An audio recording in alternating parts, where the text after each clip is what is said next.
بسم اللہ الرحمن الرحیم نحمدہ و نصلی علی رسولہ الکریم۔ معزز سامعین، میرا آج کا موضوع ہے پیغمبر اسلام حضرت محمد صلی اللہ علیہ وسلم۔ میرے چارہ گر عطا ہو مجھے ذوق خوش کلامی، تیرا نام ہو زباں پہ میری آرزو یہی ہے۔ میں آج کے موضوع میں آقائے محمد صلی اللہ علیہ وسلم کی شان بابرکت کے متعلق عرض کروں گی، جن کی پاک تعلیم نے یعنی کلو مومن اخوہ کے ارشاد نے ہم سب لوگوں کو آپس میں بھائی بھائی بنا دیا، سب کو ایک ہی سلسلے میں منسلک کر کے اخوت و مساوات کا سبق پڑھا دیا، اور تمام بنی نوع انسان کو ایک ہی جسم کے مختلف اعضاء قرار دے کر ان کو رشتہ یگانگت کو مستحکم کر دیا۔ حضرت علامہ اقبال نے کیا خوب فرمایا ہے، یہی مقصود فطرت ہے، یہی رمز مسلمانی، اخوت کی جہانگیری، محبت کی فراوانی۔ دنیا میں تعریف کے مستحق اگرچہ لاکھوں انسان گزرے ہیں، مگر ان میں کون ہے جن کی ہستی کا ہر پہلو اس کے کمال پر شاہد ہو؟ کون ہے جس کے وجود کا ہر ذرہ اس کے نور کا باطن کا پتہ دے رہا ہو؟ کون ہے جس کی صفات والا صفات کا ہر خلق اس کی یگانگت کی دلیل ہو؟ یقیناً یہ وصف صرف مقدس بانی اسلام حضرت محمد مصطفیٰ صلی اللہ علیہ وسلم کی ذات بابرکت سے مخصوص ہے۔ کوئی دوسرا انسان اس صفت میں آپ کا شریک نہیں ہو سکتا۔ نبی اکرم صلی اللہ علیہ وسلم کی حیات طیبہ ایک مشعل ہے جس سے تاریکیاں اجالوں میں بدلتی ہیں اور ظلمتیں نور کا لباس پہنتی ہیں۔ حضور اکرم صلی اللہ علیہ وسلم کی ذات مبارکہ اخلاق و سیرت کے اعتبار سے وہ منور آفتاب تھی جس میں ہر خوبی کی جھلک اور ہر حسن کا نور تھا۔ خدایا عشق محمد صلی اللہ علیہ وسلم میں وہ مقام آئے، سانس بعد میں آئے، پہلے نبی اکرم صلی اللہ علیہ وسلم کا نام آئے۔ حضرت یوسف علیہ السلام کے حسن خداداد نے تمام دنیا سے خراج تحسین حاصل کیا۔ حضرت موسیٰ علیہ السلام کے ید بیضا نے ایک عالم کی آنکھوں کو مسخر کیا۔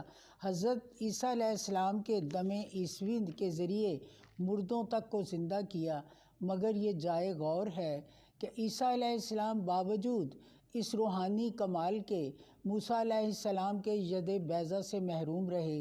حضرت موسیٰ علیہ السلام باوجود اس رفعت و شان کے حضرت یوسف علیہ السلام سے محروم رہے۔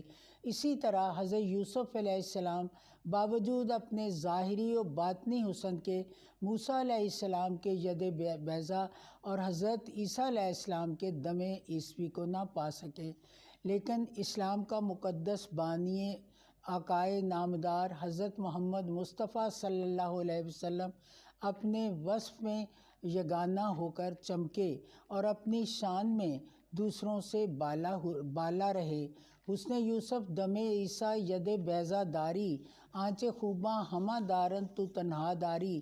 لیکن قدرت نے اپنے تمام قوائے نظری کو، فطری کو ایک جیسی آبپاشی کی، آپ کے وجود میں اس فعل کو لقد خلقنا الانسان فی احسن تقویم کمال تک پہنچایا۔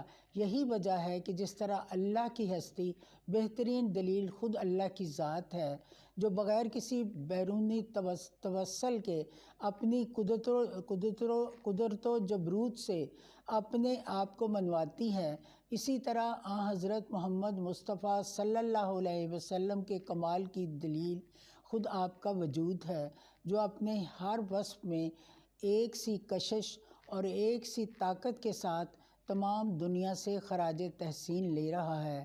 محمد کی محبت دین حق کی شرط اول ہے، محمد کی محبت دین حق کی شرط اول ہے، اسی میں ہو اگر خامی تو سب کچھ نامکمل ہے۔ حضرت صلی اللہ علیہ وسلم جس قوم میں پیدا ہوئے وہ فخر و عجب میں خاص طور پر مشہور تھی۔ وہ حشم و خدم کو مایہ ناز سمجھتی تھی۔ عرب سردار 20 غلام رکھتے تھے اور اپنے گھروں کی رونق کو بڑھانے کے عادی تھے۔ ان کے ایک طرف ایرانی اپنی مشرقی شان و شوکت کو ساتھ اپنے شاہانہ روب و داب کو کل ایشیا پر قائم کیے ہوئے تھے۔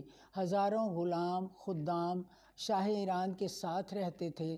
دربار شاہی کے قالین میں بھی موتی اور جواہرات ٹنگے ہوتے تھے۔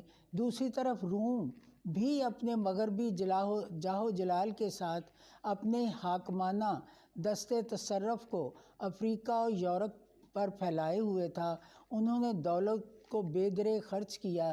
پس عرب جیسے ملک میں پیدا ہو کر جہاں دوسروں کو غلام بنا کر حکومت کرنا فخر سمجھا جاتا تھا، حضرت محمد صلی اللہ علیہ وسلم کا بادشاہ عرب بن جانا، ایران و روم کے ان باتوں سے کسی ایک سے بھی متاثر نہ ہونا، بلکہ تمام دنیا کے تمدن میں ایک انقلاب پیدا کر دینا، آپ کو اللہ تعالیٰ نے ایک ایسا درجہ دیا تھا کہ آپ تمام مخلوق کے مرجع افکار ہو گئے تھے۔ سادگی کا نمونہ پیش کیا۔ غلاموں کی جماعت تو ایک طرف رہی، گھر کے کام کاج کے لیے بھی کوئی نوکر نہ رکھا اور خود ہی سب کام کاج کرتے۔ بادشاہ ہو کر بھی فقر اختیار کیا، مگر عرب کا بادشاہ ہو کر لاکھوں روپیہ اپنے ہاتھوں سے تقسیم کر دینا، یہ وہ بات ہے جو اصحاب بصیرت کی توجہ کو اپنی طرف کھینچے بغیر نہیں رہ سکتی۔ حضرت صلی اللہ علیہ وسلم کے پاس ایک دفعہ حضرت عمر فاروق رضی اللہ تعالیٰ تشریف لائے تو دیکھا کہ فرش پر بچھی کھجور کی ایک چٹائی کے سوا کچھ نہیں تھا، صرف ایک تلوار ایک گوشہ میں لٹکتی ہوئی نظر آئی۔ یہ دیکھ کر حضرت عمر فاروق رضی اللہ کی آنکھوں سے آنسو جاری ہو گئے۔ جب حبیب پاک صلی اللہ علیہ وسلم نے ان سے رونے کی وجہ دریافت فرمائی تو حضرت عمر فاروق نے عرض کیا کہ کیسر و کسرا جو کافر ہیں ان کے لیے اتنی نعمتیں اور آپ صلی اللہ علیہ وسلم کے پاس کچھ بھی نہیں۔